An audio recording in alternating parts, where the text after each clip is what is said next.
اور ہم نے ان کو جماعت جماعت کر کے ملک میں منتشر کر دیا، بعض ان میں سے نیکوکار ہیں اور بعض اور طرح کے یعنی بدکار، اور ہم آسائشوں اور تکلیفوں دونوں سے ان کی آزمائش کرتے رہے تاکہ ہماری طرف رجوع کریں۔ پھر ان کے بعد ناخلف ان کے قائم مقام ہوئے جو کتاب کے وارث بنے۔ یہ لوگ اس حقیر دنیا کا مال و متاع لے لیتے ہیں اور کہتے ہیں کہ ہم بخش دیے جائیں گے، اور اگر ان کے سامنے بھی ویسا ہی مال آ جاتا ہے تو وہ بھی اسے لے لیتے ہیں۔ کیا ان سے کتاب کی نسبت عہد نہیں لیا گیا تھا کہ اللہ پر سچ کے سوا اور کچھ نہیں کہیں گے؟ اور جو کچھ اس کتاب میں ہے اس کو انہوں نے پڑھ بھی لیا ہے، اور آخرت کا گھر پرہیزگاروں کے لیے بہتر ہے، کیا تم سمجھتے نہیں؟ اور جو لوگ کتاب کو مضبوط پکڑے ہوئے ہیں اور نماز کا اہتمام کرتے ہیں ان کو ہم اجر دیں گے کہ ہم نیکوکاروں کا اجر ضائع نہیں کرتے۔ اور جب ہم نے ان کے سروں پر پہاڑ اٹھا کھڑا کیا گویا وہ سائبان تھا، اور انہوں نے خیال کیا کہ وہ ان پر گرتا ہے، تو ہم نے کہا کہ جو ہم نے تمہیں دیا ہے اسے زور سے پکڑے رہو، اور جو اس میں لکھا ہے اسے یاد رکھو تاکہ پرہیزگار بن جاؤ۔ اور جب تمہارے پروردگار نے بنی آدم سے یعنی ان کی پیٹھوں سے ان کی اولاد نکالی تو ان سے خود ان کے مقابلے میں اقرار کرا لیا، یعنی ان سے پوچھا کیا میں تمہارا پروردگار نہیں ہوں؟ وہ کہنے لگے کیوں نہیں، ہم گواہ ہیں کہ تو ہمارا پروردگار ہے۔ یہ اقرار اس لیے کرایا تھا کہ قیامت کے دن کہیں یوں نہ کہنے لگو کہ ہم کو تو اس کی خبر ہی نہ تھی، یا یہ نہ کہو کہ شرک تو پہلے ہمارے بڑوں نے کیا تھا اور ہم تو ان کی اولاد تھے جو ان کے بعد پیدا ہوئے، تو کیا جو کام اہل باطل کرتے رہے اس کے بدلے تو ہمیں ہلاک کرتا ہے؟ اور اسی طرح ہم اپنی آیتیں کھول کھول کر بیان کرتے ہیں تاکہ یہ رجوع کریں۔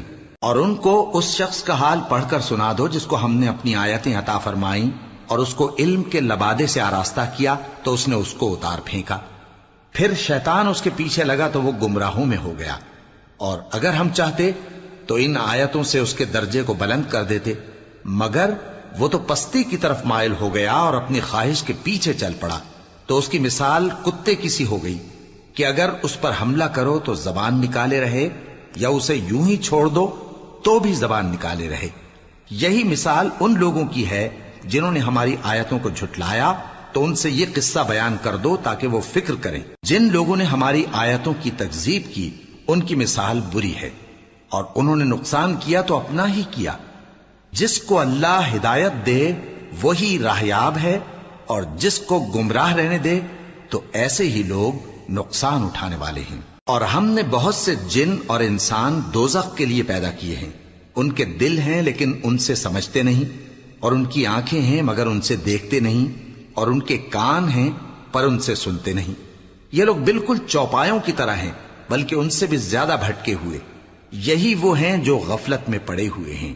اور اللہ کے سب نام اچھے ہی اچھے ہیں تو اس کو انہی ناموں سے پکارا کرو، اور جو لوگ اس کے ناموں میں کجی اختیار کرتے ہیں ان کو چھوڑ دو، وہ جو کچھ کر رہے ہیں عنقریب اس کی سزا پائیں گے۔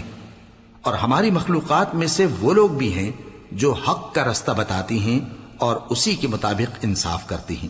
اور جن لوگوں نے ہماری آیتوں کو جھٹلایا ان کو ہم بتدریج اس طرح پکڑیں گے کہ ان کو معلوم ہی نہیں ہوگا، اور میں ان کو مہلت دیے جاتا ہوں، میری تدبیر بڑی مضبوط ہے۔ کیا انہوں نے غور نہیں کیا کہ ان کے رفیق یعنی پیغمبر کو کسی طرح کا بھی جنون نہیں ہے؟ وہ تو صاف صاف خبردار کرنے والے ہیں۔ کیا انہوں نے آسمان اور زمین کی بادشاہت میں اور جو چیزیں اللہ نے پیدا کی ہیں ان پر نظر نہیں کی، اور اس بات پر خیال نہیں کیا کہ عجب نہیں کہ ان کی موت کا وقت نزدیک پہنچ گیا ہو؟ تو اس کے بعد وہ اور کس بات پر ایمان لائیں گے؟ جس شخص کو اللہ گمراہ رہنے دے اس کو کوئی ہدایت دینے والا نہیں، اور وہ ان گمراہوں کو چھوڑے رکھتا ہے کہ اپنی سرکشی میں پڑے بہکتے رہے۔